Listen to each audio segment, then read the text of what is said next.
What's up, fam? It is Ryan Milton. You are on episode number 2 of Gainz O Clock. This is the show I'm doing every single Friday for you where I'm going to answer your questions, okay? It's pretty much a Q&A where I'll cover some of my most common questions that I get. I'm kind of just taking, stuff that I'm getting throughout the week and, or, whatever the month and giving you a kind of a run through over those, because most of the time, honestly, when I look at them, some people ask me the same question 1,000 times. So these are frequently asked questions, kind of some answers for you there. And then also I'm taking in some fan questions. We've got about 8 different fan questions you guys submitted through my social media or my email, whatever. And I'm going to answer those too. So the whole concept of the show is that I'm going to answer questions to hopefully help you so you can help yourself, right? That's kind of what it's all about. So this will be on every single Friday. It is Gainz O Clock, and I want you guys to share it for me if you get anything out of it, okay? Please just share it. Subscribe to the channel.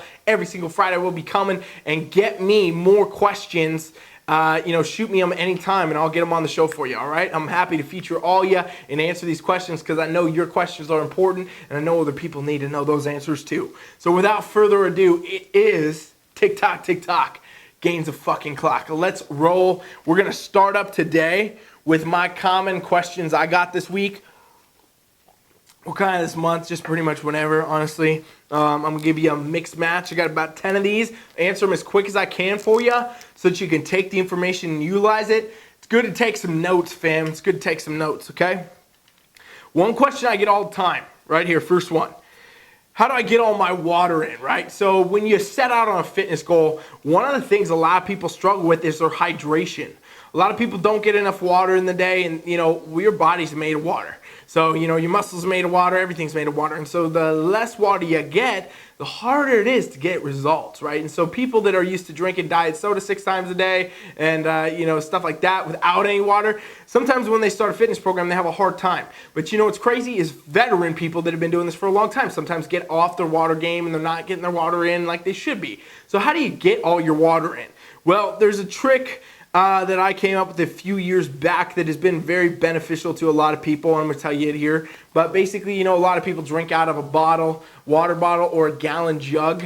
The general recommendation for most people is to get about 3/4 of a gallon to a gallon. So I use the gallon myself, but I haven't done this in years because I'm getting my stuff anyway. But this is a good way to do it. If you got a gallon or a water bottle, you just mark down times on it. Like you literally take it and you draw on it and you do like 9 a.m. and you do 11 a.m. and you do 12, and as the times go down, 3 p.m., we're getting lower and lower on the bottle because that's the amount of water you should have drank by that point in time. So in other words, you set all these intervals out. Every time you look at your bottle, you'd be like, oh shit, it's 9:30 and I didn't hit 9 a.m. yet. Drink, drink, drink, drink, right? And so that's one way to do it. That's super helpful. Some people still don't look at their stuff enough, like their bottle or their jug or whatever, to know that they got to do it. So another way you can do it, another hack, is everybody's pretty much always got their phone on them at some point, or if you work at a desk or something like that, you can do this there. Set yourself a timer, okay? So on every interval you set, 9, noon, 3, whatever, set a timer that will go off a little notification, boom, drink water, okay? That helps a ton. That's it. That's all I got to say about this, because if you do this, it's good. You're going to get it. You're going to get it in. So either mark it down and just follow it, or mark it down and set a damn timer for it, right? Question number 2. People ask me all the time, since I design so many programs and whatnot, and sometimes certain exercises come up in the program they don't like, or they don't work, or, for whatever reason, they just can't figure it out. And the question is all the time, hey, if I have an exercise that isn't working for me, can I swap it? And so this is relevant to all you watching, even if you don't train with me, because a lot of people wonder that about programs they follow or different things they do, or if they built their own and they just don't like it, they're not getting a result, maybe something's hurting.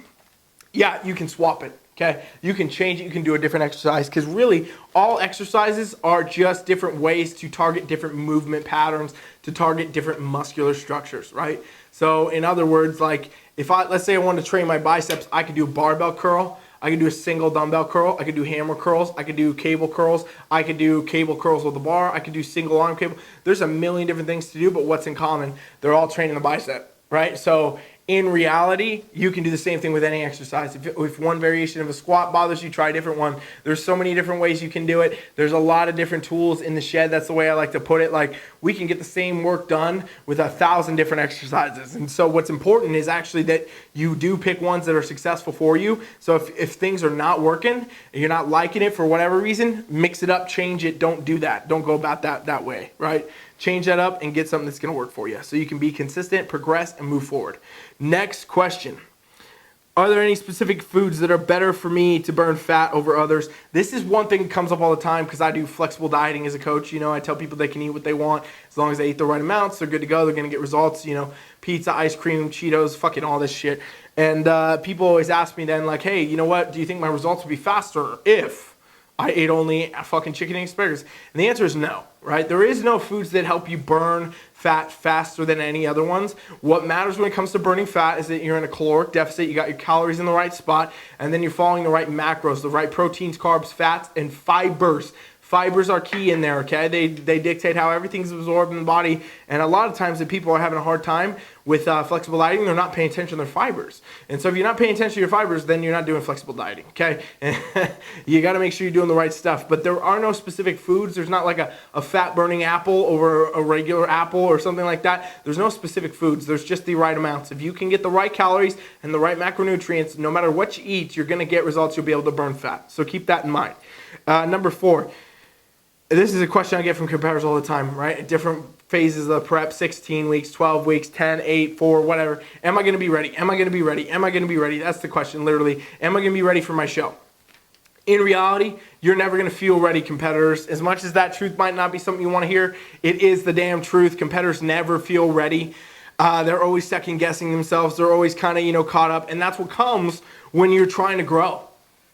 Because as you grow, as you move forward, as you push forward with whatever goal you're doing in life, in this case competing, you're pushing the comfort zone, you're pushing the boundaries of what you're capable of, and that can make you feel very uncomfortable, so you don't always feel ready. I've coached literally thousands and thousands of athletes, amateurs and pros, and I know for a fact that everybody always says that they're feeling nervous, they're feeling excited, they don't know what's going to go on, they're not sure what's going on, as they're about to go. So you can assume that you would feel ready at some point. You won't. That's just how life is. That's how it works. You're just going to deal with it as you go, and you're always going to bring your best. It doesn't mean you're not going to want to go on stage, but I'm going to tell you right now, the thoughts of if you're ready, if you're going to be ready in time, if this and that, they're going to come up all the time, and it's just the way that prep it fucks with your mindset, right? It's the mind games of prep, and that's why I also call it the greatest personal development sport, because no matter what, you're going to fight yourself every single day on this. You're going to think all these different thoughts and have to correct yourself, and it's awesome for your body physically as mentally as well. Don't expect to feel ready on your competition prep. If you felt ready, I would say that you just don't know enough about what's required, all right? Question number 5. Is it normal to be tired on prep? This is another prep question, comes up all the time. Competitors seem to think that for some reason, if they're following their programs right, they're eating their calories, they're doing all this and that they're not going to feel tired. And tired is not a bad thing with competitors. Tired is not a bad thing for any of you fitness people watching this. This is the same with any fitness program you're going to do. Obviously, when you're doing a fitness program, you are putting out calories because you're lifting weights. You are dieting a certain way most of the time, like you're either trying to lose weight or you're trying to build, and either way it can be exhausting. And you're also, maybe doing cardio. You're going to be definitely banging on the weights in the gym, and these things are going to make you tired because your body should be tired if you're doing it right. If you're training, then you're going to get tired because your body needs to recover. If you're not training and you're doing some fucking workouts, like you're just basically moseying around the gym, texting between sets, talking, doing nothing, sure, you might not be tired, but you're also not going to get any damn results. So yes, you should be tired on prep. Yes, you should be tired anytime you do goal. If you need to, pick up a nap, do something like that, fucking do it. Most of the time when people are tired, they're not getting enough sleep. So stop looking at your prep, stop looking at your workouts, stop looking at all these things and say, you know what, maybe I need to check out my sleep more. Question number 6.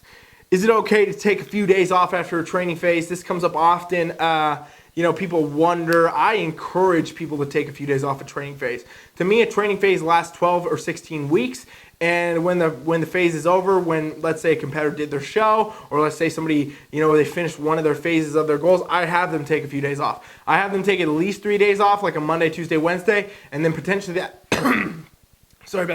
potentially the entire week. And the reason for that is, we want people to be able to perform optimally. If you're just constantly, dieting, you're constantly training, you're constantly doing all this cardio, and you're doing whatever, you're gonna get tired, and that means you're putting out less. That means your actual output in the gym's going down over time, right? You're not up in your weights, you're not excited, you're not feeling motivated. All these things come into play, and if you want to do your best, you want to perform your best, you want to feel your best, then it's good to take a break. It's good to let your body take a break, and there's a lot of science to prove that's actually a great thing for results too. So absolutely okay to take a few days off. You honestly really should take a few days to a week off after every single training phase. Question number 7.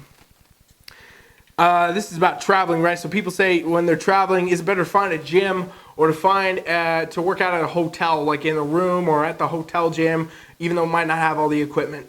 I'll tell you straight up, if you can get a gym, it is the best option. You'll be able to stick on your plan much better. You're going to be able to just overall stick to whatever you got going. A lot of programs that you're going to follow are going to contain different things like cable machines or different machines in general that they will not have at a hotel gym, definitely not in a hotel room. But if it comes down to it and you literally can't get to a gym for whatever reason, it's like 10 p.m. and you're like freaking out, do something in the hotel room. Do something in the room. There's a lot you can do, body weight, stuff like that, or even down in the gym if they have it. So most of the time they just have dumbbells and a treadmill. Go walk, go do a little bit of dumbbells, do whatever you can. No matter what, doing something's better than nothing. Obviously, getting to a gym would be priority. Question number 8, is it better to stick to a meal plan over macros and flexible dieting? So people ask me that all the time. I'm a big macros guy. I give people macros. I've seen thousands and thousands of clients over the years, competitors, lifestyle clients, pros, amateurs, everybody, get results doing flexible dieting, doing macros. And so I'm a huge advocate of that. Meal plans, honestly, are short-lived. That's why I don't have people do them. They will work, but the time they will work is for a very short time, right? Like you can't run a meal plan forever without getting bored of it. Most of the time you're going to be bored of it after about a week or 2 weeks. So then that means you're going to fall off your program. That means you're going to start eating different stuff. You might binge. You might have all these different issues come up from being strict on a meal plan, whereas macros allows a lot more variety. You can have different stuff you can eat out at a restaurant. You can enjoy your time. And when you do that, you're more likely to be consistent. Better results are going to come the more consistent you are. So I'm a huge advocate of macros over meal plans, and that's what I think is the best approach to take. Scale isn't moving. This is about the scale. Scale isn't moving. What am I doing wrong? Question comes up all the time. People trying to, burn fat, going to prep, lose weight, whatever. What am I doing wrong? Scale's not moving, coach. I'm freaking out. In reality, it probably has nothing to do with your progress. The scale has nothing to do with your progress, right? Like you're simply just looking at it in too good of a light. Like you're putting too much value in other words, right? The scale is always going to mess with you. It's going to go up and down. It's going to go all around. It will change as you change. It might go up, might go down. One day you could be this. One day you might be that. If you weighed yourself 6 times in a day, you'd have a different weight every hour. Like every single time you weighed yourself, you'd have a different weight. And that's just the way it is. So the scale is not always going to move linear at all. It's going to move all around all the time. Most of the time, it's going to get stubborn and stay in one spot. And I'll tell you right now, I've seen countless times over my career, people be stuck at the same weight for 2, 3, 4 weeks, and then bam, all of a sudden they lose 10 pounds in a week doing nothing different. It was just the body, adapting, the body getting used to it, and then it sheds the weight. And so what you got to do is stay consistent. You're not doing anything wrong probably. If you got a coach, somebody like that can help you, teamflex.com, teamfflex.com, we can help you, then you're probably on the right track either way. Confide in your coach, pay attention to what's going on, and keep moving forward. Number 10, and then we're moving on to fan questions. How do I know if I'm working hard enough in the gym? And so the best way to know this is if you're hitting your target reps and failing, okay? So failing is 2 different things. Failure could be your form failure, meaning you no longer perform the exercise with proper form. Failure can also mean that you actually failed, like you hit muscular fatigue. You could not do another rep, okay? So let's say, for example, you're doing bench press and you got 3 sets of 10 reps. You need to be failing on rep 10. You either need to have a form fail, like you start to, form's getting off, not like one's going to cause an injury, obviously, but your form's getting off and that means you're done, or you need to be fatigued. You need to be so tired you couldn't get an 11th rep, 12th rep. If you could, that's when you know you're not working hard enough. If you could go above your rep range, you're not working hard enough. And if you're getting under your rep range, you're working too hard. You're not working with the right weight. So it's important to hit that target rep. That's why those are there. You know, sometimes it's a window like an 8 to 10. Anywhere in there is good. If you hit 9, if you hit 8, if you 10, whatever. The point is you should be failing on that rep. You should be reaching maximal fatigue or mechanical failure with your form, basically. All right? So with that, that's my top 10 for you. Those are some of the most common questions I get, things that come up. We're going to roll right into fan questions from this week. Thank you to those of you that submitted. Keep them coming. Anywhere you see Team Flex, you can submit these questions and we will get them on the show. So, first one right here. This is from Brandy. Having trouble sleeping at night. I think it has to do with my pre-workout. When's the latest I should drink it if I still want to get a good night's rest? Great question. Pre-workouts most of the time contain a lot of stimulants, okay? We're talking about caffeine and, you know, sometimes other stimulants you honestly don't even want to take, but they're in there regardless, and that will throw off your sleeping patterns for sure. You'll have a very hard time sleeping drinking 300 milligrams of caffeine from a pre-workout before you know, which is like 6 cups of coffee, before you try to go to bed. So for people like you, it seems like you probably work out in the afternoon or the night. It's generally better to take a stimulant-free pre-workout. They have a lot of different pre-workouts that you can get that are like that are stimulant-free. They don't contain the caffeine. They got nothing that's going to keep you up. And so that's what I generally recommend. Otherwise, it's probably, if you wanted like a time frame to continue using a stimulant pre-workout, it'd be like 6-7 hours before you go to bed. So like if you go to bed at 10, you should probably quit drinking your pre-workout at about 3 p.m. You should drink it before 3 p.m., workout, whatever. For some of those people that are going to work out in the evening, like some people get off work and go to a gym at like 7.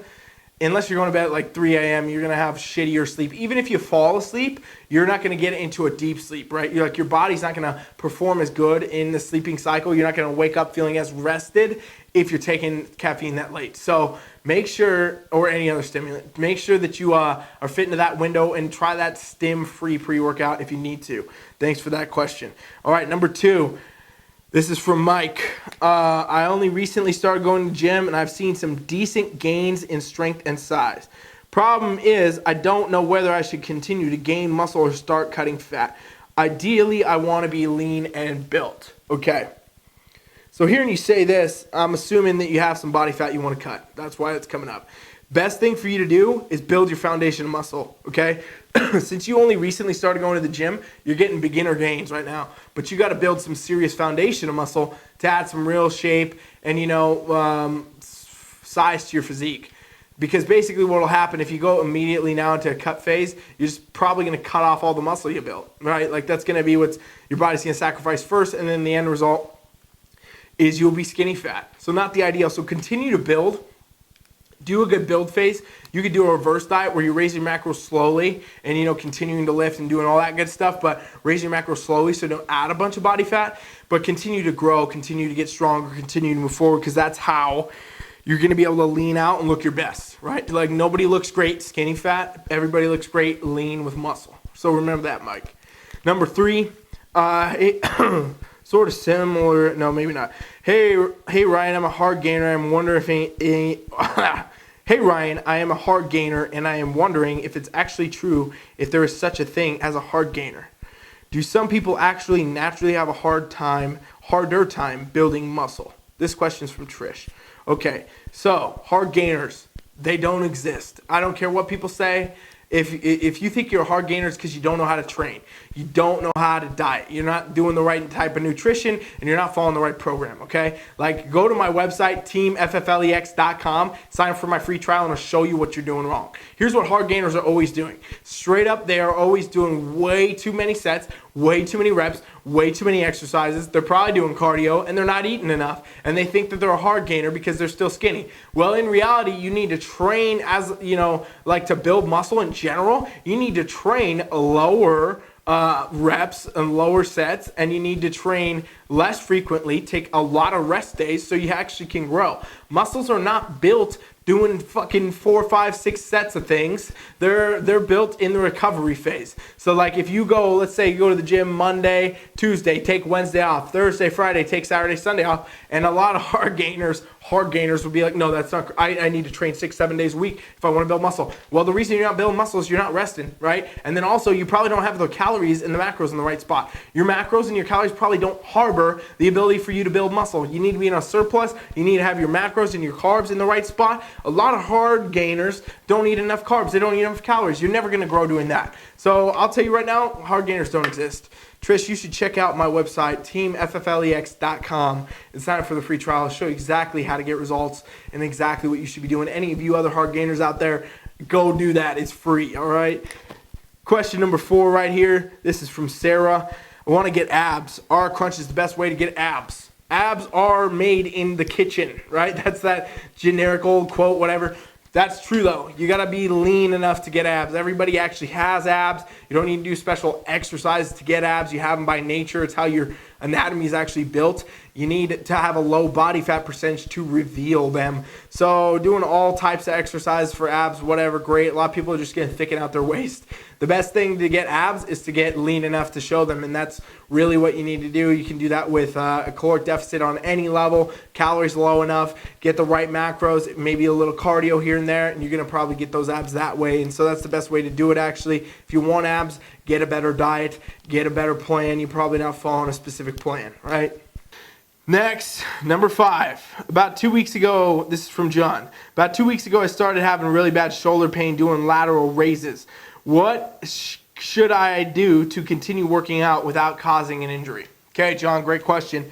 You can definitely still train, buddy. That's the key. You got to keep training, okay? And what you want to do is avoid the exercise causing you pain. So don't do lateral raises right now. Wait another 2-3 weeks before you try those out. You can definitely still train every other part of your body, right? Your midsection, your legs, your other arm. Most of the time, you can still do stuff with that shoulder, even if the lateral raises are getting at it. You can try a different exercise, see what happens.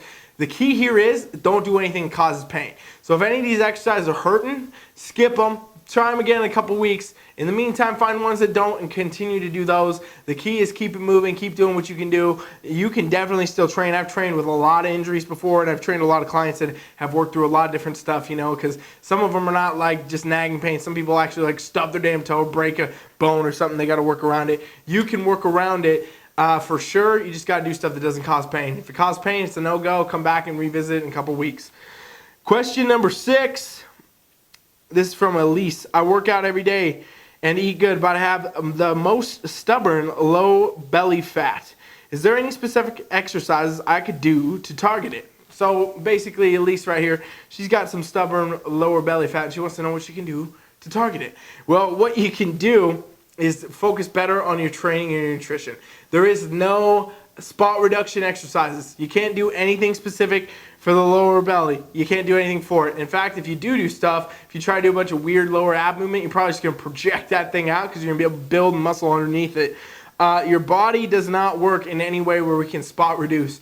The key here is to get better with your training and nutrition. You say you eat good. To me, that doesn't say that you are tracking your macros or paying attention to your calories or following any type of a plan. And you say workouts, you know, you're doing workouts every day, but I don't know what that means. Are you actually training specific movements? Are you taking a walk? What are you doing? Basically, you got to be on a better plan. You probably need a training program and a nutrition program, and then that thing's going to go. The last piece is patience. Most people just are not patient enough, and they're not doing things consistent and long enough to see the results. So that could be you here at least. Make sure that you have a program in place. Make sure you know what you're doing, and make sure that you are being patient. If you need help, head to teamfflex.com, and we'll show you exactly how to do exactly what you're talking about right here. Question number 7. What workouts are best for shoulder development for a bikini competitor? This is from Jackie. Jackie, bikini competitors, they need some shoulder, but not a ton, okay? Definitely not like figure where you got these big cannonballs. They want to see you have shape and some size, but not a crazy development. So for you, what you need to do is focus on each head of the deltoid. This is relevant information for those of you that aren't competitors too. You have 3 heads to your deltoid, a front, a side, and a back. So a front, a lateral head, and a rear head of your deltoid. And basically, you got to do exercise to target them all if you want to shape out those delts. Doesn't matter to what degree, that's what's got to be done, okay? And so Basically, the best way to train it, some compound movements to get, the size built, because it's going to work all three heads. So think about your presses overhead, your Arnold presses, any type of a shoulder press, really. That's good. You got to have those in there, your compound movements where you can move some serious weight. And then you need isolation stuff. So you need some stuff for the front head, front raises, cable raises, things like that. Lateral head, lateral raises, and other, variations of lateral raises, and then reverse flies and things like that. So you're working each head of the deltoid. Make sure you have specific exercises in place to kind of attack each part of the delts, and you're going to be good to go. Make sure you're shaping it up for, obviously, your bikini competition. Anybody else who wants to do it, you got to just target everything. All right, final question on here. Question number 8, the last fan question. This is from Jacob. I'm in good shape now, but I want to build muscle without adding a ton of body fat. Everyone says I have to bulk, and when I bulk, I'm going to get fat, and that's how you do it. I'm wondering, is there a way to build lean muscle? Yes, there is a way to build lean muscle and to bulk without actually adding a ton of body fat. Most people don't do it, but it's called a reverse diet. Okay, what most people end up doing that causes the problem is they say, you know what, I'm going on bulk, and they do like a dirty bulk, and then they're eating 1,000 calories more than their current metabolic level, and then they get fat. And so they might put on 20, 30 pounds, but like 2 of them, maybe not even 1 of them, is actual muscle, and the rest is all body fat. That's not an ideal scenario to be in if you like the way you look aesthetically, and also if you need to ever lose that weight, if you're a competitor or somebody who's going to be unhappy with that. Now you're just adding a whole bunch of extra work to do. What you can do is call a reverse diet. Okay, a reverse diet means you're slowly and strategically adding in your calories and macronutrients into your diet, and that's going to help you a ton with putting on more muscle and staying lean. If you do this correctly, you can build a lot more new muscle and look great and still stay lean, which is awesome, and it's the ideal, right? It is complicated to do, so I definitely recommend that you have a coach or somebody that can guide you through it. But basically, you're eating, more calories slowly over time. So instead of, like, let's say you jump into 1,000 calories surplus more than you're eating right now, when you try to build, you add with like 200 and then 3 and then 14. You're figuring it out as you go. You're adding calories here and there, you're adding a little bit based on your progression. This is again why it's important to have a coach. If you want help with your reverse diet, team FFLEX.com. I can definitely help you with that, and that'd be a great thing for you to do. But to answer your question, yes, absolutely, you can reverse diet, you can build that muscle, and you can stay lean, and that's the ideal, right? So thank you, everybody, for doing this. Thank you for submitting your questions and being on the channel watching. Please make sure you subscribe. This is Gainz O Clock, and I'll be back here every single Friday. Just keep getting me your questions. Anywhere that you find me, Team Flex, at Team Flex, get the questions in there, and we will get you on the show. I'd love to feature you all on the show. This is the give back to the community. I want to help more people get the answers they need to get where they want to be, and that's what it's all about. So thank you for watching. Please subscribe, share, and send me your questions. This is Coach Ryan Milton, and this is Gainz O fucking Clock. Coach Rye is out.